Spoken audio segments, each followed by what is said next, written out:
कहानी की शुरुआत में हम फिनलैंड के एक एक्स कमांडो को देखते हैं। ये बात दूसरा विश्व युद्ध खत्म होने के बाद की है। एक्स कमांडो कोरपी इस वक्त अपने कुत्ते के साथ सोवियत यूनियन के बॉर्डर पर खड़ा था। गार्ड ने उसके पासपोर्ट को बहुत देर तक देखा और आखिरकार वापस जाने दिया। अगली सुबह कोरपी अपने पुराने घर के पास पहुंचा, जहां जंग के दौरान उसके परिवार को बड़ी बेरहमी से मार दिया गया था। कोरपी ने घर को अच्छे से देखा और अपने परिवार को याद करके रोने लगा। तभी उसे घर में अपने परिवार की एक तस्वीर भी मिल गई। दूसरी तरफ साइबेरिया में सोवियत रेड आर्मी के कमांडर इगोर को जेल से रिहा कर दिया गया। एक सीनियर ऑफिसर ने इगोर को बताया कि तुम्हारी टीम ने विश्व युद्ध के दौरान बहुत गलत काम किए। उन्होंने पूरे के पूरे गांव जला दिए और बेरहमी से आम लोगों को मार डाला। इसमें कोरपी का परिवार भी शामिल था। इसी वजह से कोरपी ने बदला लेने के लिए 300 से ज्यादा रशियन फौजियों को मार दिया और फिर सीसू के नाम से मशहूर हो गया। सब लोग सोचते थे कि वो अमर है। उधर रशियन फौज को भी पता चल गया था कि कोरपी उनके देश में ही कहीं है।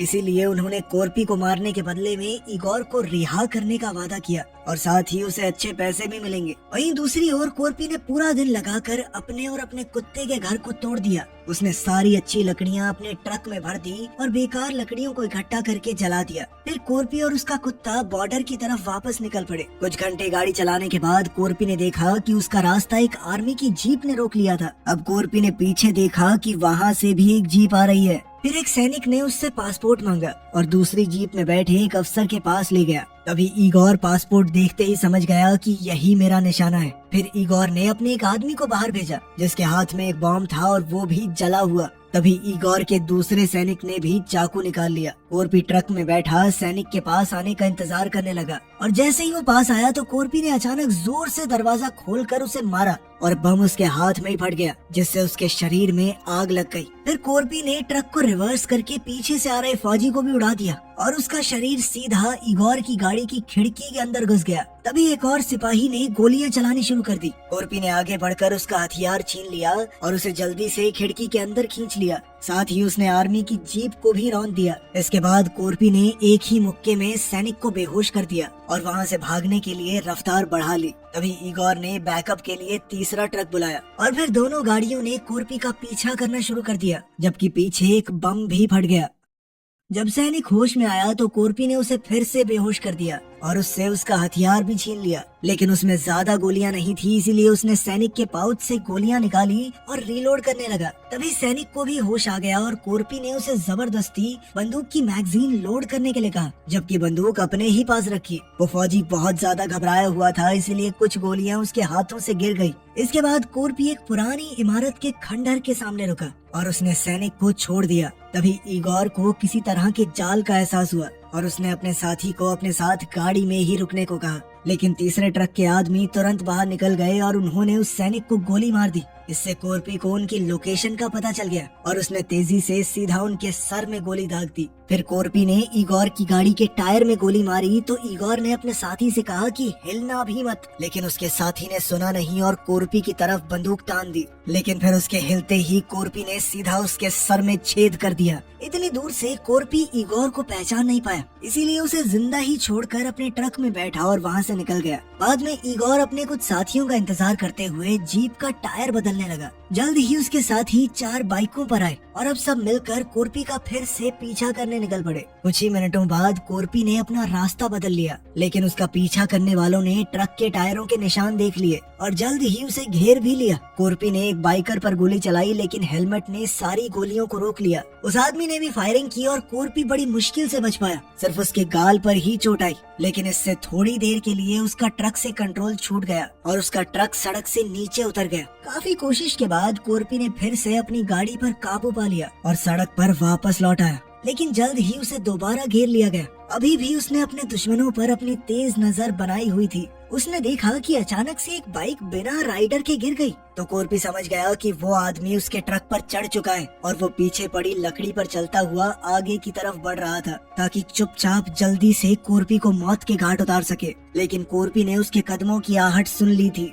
और वो बिल्कुल सही वक्त पर गोलियों से बच गया। फिर उसने अचानक ट्रक की ब्रेक लगा दी, जिससे वो आदमी आकर नीचे गिरा। जब ट्रक आगे बढ़ने लगा तो उस आदमी ने ग्रिल पकड़कर खुद को बचा लिया और वहाँ पर उसे एक हुक वाली चेन मिल गई। वो बोनट पर चढ़कर उसका इस्तेमाल हमले के लिए करने लगा। कॉर्पी एक बार फिर से बचा और उसने अचानक से ट्रक को मोड़ दिया। इस बार वो आदमी पूरी तरह नीचे गिर गया। बाकी बाइकर्स उसके इर्द गिर्द से निकलते रहे, लेकिन इगोर की जीप ने उसे कुचल दिया। फिर जैसे ही एक बाइकर गोली चलाने लगा तो कॉर्पी ने एक खड़ी हुई गाड़ी में टक्कर मारकर उसे बाइकर की तरफ धकेल दिया, जिससे एक बड़ा धमाका हुआ और वो बाइकर मारा गया। तभी एक और फौजी अपनी मोटरसाइकिल से ट्रक पर कूद गया और खिड़की तक पहुंचकर अंदर घुसने की कोशिश करने लगा। उसने कॉर्पी पर हमला करके उसे ट्रक से बाहर लटका दिया। उसने स्टीयरिंग भी अपने कब्जे में ले लिया। तभी आखिरी बाइकर पास आया ताकि कॉर्पी पर गोली चला सके, लेकिन कॉर्पी ने तुरंत उसकी बंदूक छीनकर फेंक दी। फिर उसने ड्राइवर के बेल्ट से बम निकाला और बाइक के टायर में डाल दिया और इसी तरह एक जबरदस्त धमाके के साथ एक और दुश्मन खत्म।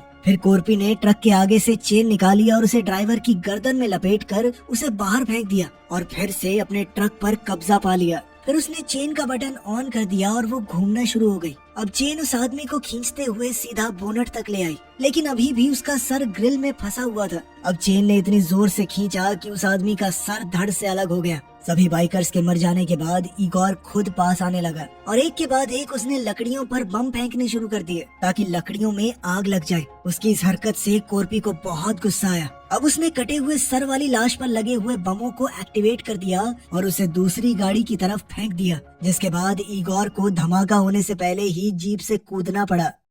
कॉर्पी जंगल के बीच गाड़ी को चलाने लगा ताकि आग बुझा सके और वहीं इगोर ने फोन करके कहा कि और लोगों को भेजो। कुछ ही देर में कॉर्पी ने ट्रक को रोका ताकि बची हुई आग को भी बुझा सके। अपने कुत्ते को पानी पिलाने के बाद बाकी का पानी उसने गर्म इंजन में डाल दिया। जब उसने अपने गाल के जख्म को छुआ तो गोली का एक छोटा सा हिस्सा उसके हाथ में आ गया। उसी वक्त 2 हवाई जहाज कॉर्पी के ऊपर से उड़ने लगे। ये देखते ही उसने तुरंत अपने कुत्ते को उठाया और गाड़ी में बैठाकर निकल गया। जब जहाजों ने गोलीबारी शुरू की तो कॉर्पी हमले से बचने के लिए सड़क से हट गया और फिर जल्दी से एक लकड़ी की बनी हुई शेड में घुस गया। थोड़ी देर उसने वहीं इंतजार किया, लेकिन अब वो जहाज शेड पर भी गोलियां बरसाने लगे। इसके बाद एक जहाज ऊपर आसमान की तरफ उड़ा और फिर तेजी से नीचे आकर शेड पर बम गिरा दिया। तभी कॉर्पी ने पूरी रफ्तार से ट्रक को भगाया और बिल्कुल सही वक्त पर धमाकों से बचकर निकल गया। उसने अपने ट्रक के पीछे शेड से गिरे हुए बाकी लकड़ियों के टुकड़े बांध लिए थे, जिन्होंने जहाज की गोलियों को ट्रक पर लगने से बचाया।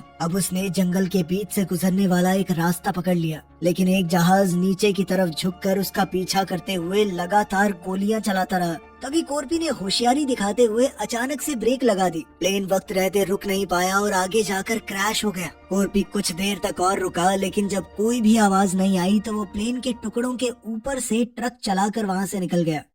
जंगल के किनारे पर कॉर्पी ने फिर से आसमान की तरफ देखा। ये देखकर वो पूरी तरह हैरान हो गया क्योंकि उसे कोई भी नजर नहीं आया। उसने अपना सफर जारी रखा और जब वो एक चट्टान के पास से गाड़ी चला रहा था तभी उसे दूसरा प्लेन दोबारा दिखाई दिया। पायलट ने बिना सोचे समझे अंधाधुंध गोलीबारी शुरू कर दी, लेकिन बहुत ही जल्द उसकी गोलियां खत्म हो गई। अब उसने फैसला लिया कि वो प्लेन को सीधा ट्रक में देके मारेगा। ये देखकर कॉर्पी ने अपनी लकड़ियों को बांधने वाली पट्टियों पर गोली चला दी और कुछ लकड़ियां सीधा गाड़ी के सामने गिर गई, जिससे एक रैंप तैयार हो गया और प्लेन उस पर से फिसलता हुआ ट्रक को पार करके आगे जाकर क्रैश हुआ। मगर पायलट पहले ही प्लेन से कूदकर बच गया था। जब पायलट जमीन पर उतरा तो उसने कॉर्पी पर गोलियां चलाई, लेकिन एक भी गोली उसे नहीं लगी। कुछ ही देर में उसकी गोलियां भी खत्म हो गई। तभी कॉर्पी उसकी तरफ बढ़ा, लेकिन फिर बीच में रुक गया। जब उसने पायलट को मुस्कुराते हुए देखा, वो समझ गया था कि एक और प्लेन आ रहा है। इसलिए कॉर्पी ने जल्दी से लकड़ियां ट्रक पर वापस रखी और ट्रक को भगाना शुरू कर दिया। प्लेन ने अब उस इलाके में बमबारी शुरू कर दी, जिसकी चपेट में आकर वो पायलट जो हंस रहा था वो भी मारा गया। धमाकों की वजह से ट्रक भी चट्टान से खिसककर सीधा नीचे पानी में जा गिरा। खुशकिस्मती से पूरे ट्रक में पानी नहीं भरा, जिस वजह से कॉर्पी और उसका कुत्ता सांस लेते रहे। लेकिन थोड़ी ही देर में पूरा ट्रक पानी से भर गया। कॉर्पी ने तुरंत दरवाजा खोलकर कुत्ते को बाहर निकाल दिया ताकि वो तैर कर ऊपर पहुंच सके। फिर उसने ट्रक के पीछे जाकर सारी लकड़ियां खोल दी। इसी बीच उसे अपने परिवार की तस्वीर पानी में तैरती हुई नजर आई। और वो उस तस्वीर को तब तक देखता रहा जब तक बेहोश नहीं हो गया। कुछ देर बाद कोरपी का शरीर लकड़ी के एक टुकड़े के सहारे ऊपर आ गया। तभी उसका कुत्ता उस तक तैर कर पहुंचा और उसे होश में ले आया। थोड़ी देर में 2 सैनिक बोट पर उस इलाके की तलाश कर रहे थे। उन्होंने इगोर को बताया कि उन्हें ट्रक मिल गया है, लेकिन उसमें ना तो लाश है और ना ही लकड़ियाँ। दूसरी तरफ कोरपी ने लकड़ियों की मदद से एक नाव बना ली थी और जल्द ही वो अपने कुत्ते के साथ सुरक्षित एक किनारे तक पहुंच गया। ये पूरा इलाका जंग की वजह से लाशों के मलबे से भरा हुआ था और कोरपी की किस्मत इतनी अच्छी थी कि जल्द ही उसे एक टैंक मिल गया जिसमें काफी सारे बॉम्ब्स भी मौजूद थे। लेकिन इगोर सोवियत बॉर्डर के स्टेशन पर कई सैनिकों के साथ कोरपी का इंतजार करने लगा। जल्द ही टैंक भी वहां पहुंच गया जो कि लकड़ियों से भरा हुआ था। वो काला धुआं छोड़ता हुआ आगे की तरफ बढ़ता रहा। एक बत्ती में आग लगाने के बाद कोरपी बॉर्डर की तरफ अपने टैंक को बढ़ाने लगा। तभी सैनिकों ने भी गोलियां चलाना शुरू कर दिया, लेकिन उनकी गोलियां टैंक का क्या ही बिगाड़ पाती। फिर कोरपी ने टैंक में डालने वाला तेल पिया और पाइप के जरिए इंजन में उसे थूकने लगा, जिससे टैंक की रफ्तार और भी ज्यादा तेज हो गई। जब टैंक बॉर्डर से टकराने वाला था तो कोरपी ने उस बम को एक्टिवेट कर दिया जिसकी बत्ती में उसने आग लगाई थी। इससे वो टैंक बैरियर के ऊपर से उड़ता हुआ दूसरी तरफ जा गिरा। टैंक से वो सारी लकड़ियां नीचे की तरफ गिर गई और साथ ही टैंक के कुछ हिस्से भी टूट गए। अब तो कोरपी भी गंभीर रूप से घायल हो गया था, मगर उसके कुत्ते ने उसे होश में रखने में मदद की। कोरपी समझ गया कि ऐसे तो उसे पकड़ लिया जाएगा, इसीलिए उसने अपने चाकू के हत्थे को दांतों से तोड़ दिया ताकि वो चाकू के ब्लेड को आसानी से छुपा सके। फिर कोरपी ने अपने कुत्ते को जंगल की तरफ भेज दिया ताकि कम से कम वो तो बच जाए, और खुद भी टैंक से बाहर निकल गया। इगोर उसे गोली मारने के लिए बेताब था, लेकिन तभी उसके सीनियर ऑफिसर वहां पहुंच गए और उन्होंने घोषणा की कि उसे जिंदा रखा जाए। गुस्से से लाल इगोर कोरपी को पैर से घसीटता हुआ ले आया और उसके सर को अपने पैर से कुचल कर उसे बेहोश कर दिया। कुछ समय बाद कोरपी को साइबेरिया जाने वाली ट्रेन में एक सैनिक टॉर्चर करने लगा जो उसे बार बार बिजली के झटके दे रहा था। फिर जब ट्रेन आखिरकार चल पड़ी तो इगोर ने उस सैनिक को भेज दिया और कोरपी को एक कहानी सुनाने लगा। उसने उसे बताया कि आज तक मैंने जितने भी लोगों को मारा है उनमें से मुझे कोई भी याद नहीं, सिवाय एक छोटे लड़के के जो सिर्फ एक चाकू के साथ उसके सामने खड़ा हो गया था ताकि अपनी माँ और भाई को बचा सके। ये सुनते ही कोरपी का पूरा शरीर दुख और गुस्से से कांप उठा। उसे एहसास हो गया था कि उसी के परिवार की बात हो रही है। इगोर ने ये भी बताया कि मैंने तेरे परिवार के छोटे छोटे टुकड़े कर दिए थे और उन टुकड़ों को आवारा कुत्तों को खिला दिया था। साथ ही उसने कहा कि तू कोई महान कमांडो नहीं है,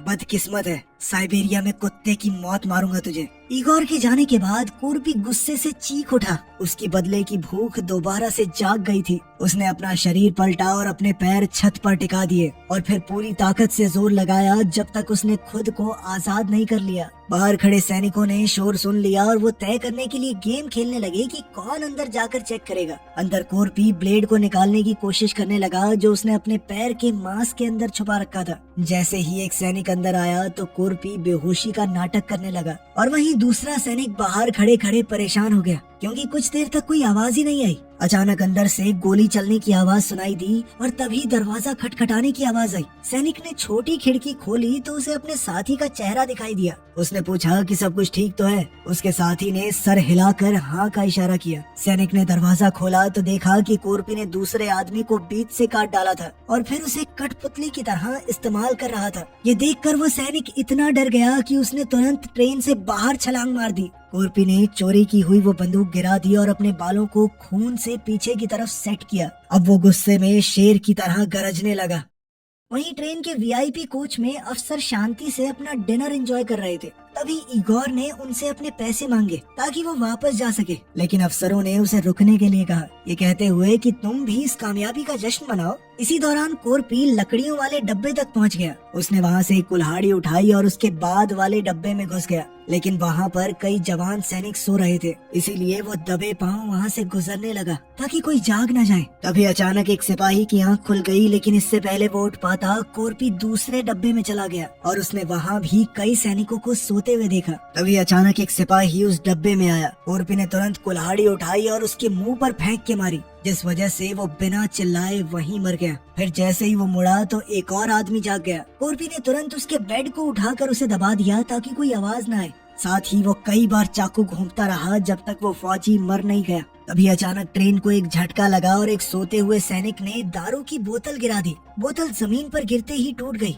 इस आवाज से जागा तो कोई नहीं, लेकिन कोरपी को कांच के टुकड़ों पर चलना पड़ गया। उसने अपने दर्द को अभी के लिए दबा कर रखा। तभी बेड से टपकते हुए खून ने नीचे सोए हुए सैनिक की आंख खोल दी और ये देखकर कोरपी दूसरे बेड के नीचे छुप गया। लेकिन कांच के टुकड़ों का वो दर्द बर्दाश्त से बाहर था। फिर भी उसने किसी तरह अपने मुंह से चूं तक नहीं निकाली। तभी अनजाने में उसका हाथ भी चूहेदानी में फंस गया। ठीक उसी वक्त मरे हुए सैनिक का बेड टूट गया और लाश नीचे वाले आदमी पर गिर गई। उस आदमी ने डर के मारे हल्ला मचाना शुरू कर दिया और बाकी सबको भी नींद से जगा दिया। तभी कोरपी भी बाहर की तरफ दौड़ गया। फिर उसने अपनी कुल्हाड़ी निकाली और दरवाजे के दूसरी तरफ से उसे लॉक कर दिया। लेकिन अगला डब्बा भी सिपाहियों से भरा हुआ था जो कि ड्यूटी पर थे। इसीलिए कोरपी ट्रेन के ऊपर चढ़कर छत पर चलने लगा। बदकिस्मती से उसे वाटर टावर की पाइप से जोर की टक्कर लग गई और वो छत को तोड़ता हुआ सिपाहियों वाले डब्बे में ही आ गिरा। उसे देखते ही सभी सिपाहियों ने अपने हथियार उठा लिए और तभी कोरपी ने अपना दिमाग लगाकर पाइप को शील्ड की तरह इस्तेमाल किया।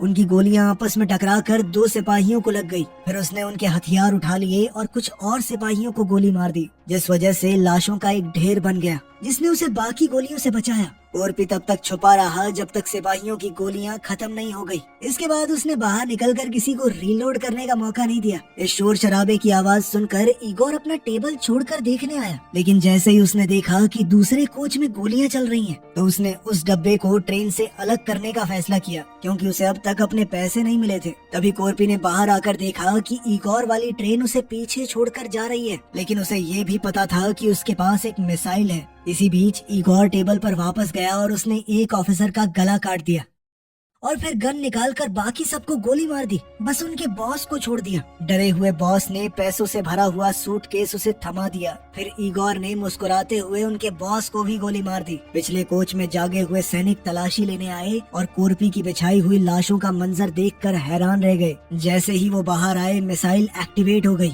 और उसकी आग ने कई सैनिकों को जला दिया। कोरपी भी उस मिसाइल के साथ ही सफर कर रहा था, जो कि सीधा इगोर वाली ट्रेन से टकरा गई और कोरपी उड़ता हुआ दरवाजे के अंदर आ पहुंचा। कोरपी अब तुरंत इगोर पर झपट पड़ा और एक भयानक लड़ाई शुरू हो गई। दोनों ने आसपास पड़ी हुई हर चीज को हथियार की तरह इस्तेमाल किया। काफी मारपीट के बाद इगोर अभी घायल हो चुके कोरपी पर हावी पड़ गया और उसे टेबल के नीचे दबा छोड़कर पैसे लेकर निकलने लगा। लेकिन कोरपी फिर से वापस आया और दोनों लड़ते लड़ते किचन में पहुंच गए। इगोर ने कोरपी का सर सिंक में डुबोकर उसे मारने की कोशिश की और दोनों कांटे वाले चम्मच से एक दूसरे पर वार करने लगे। कुछ और हमले करने के बाद इगोर ने कोरपी को जमीन पर पटक दिया और एक औजार की मदद से उसे पीटना शुरू कर दिया और फिर उसे उठाकर बाहर फेंक दिया। कोरपी अब उस मिसाइल के पास जा गिरा। इगोर ने अब कोरपी से पूछा कि तेरी आखिरी इच्छा क्या है बे? तेरे मरने से पहले अगर हो सका तो पूरी कर दूंगा। लेकिन कोरपी ने मिसाइल का मेन बोल्ट अपने मुंह से थूका और साथ ही अपने वाले डब्बे की ब्रेक लगा दी, जिसके बाद मिसाइल सीधा ट्रेन में घुस गई।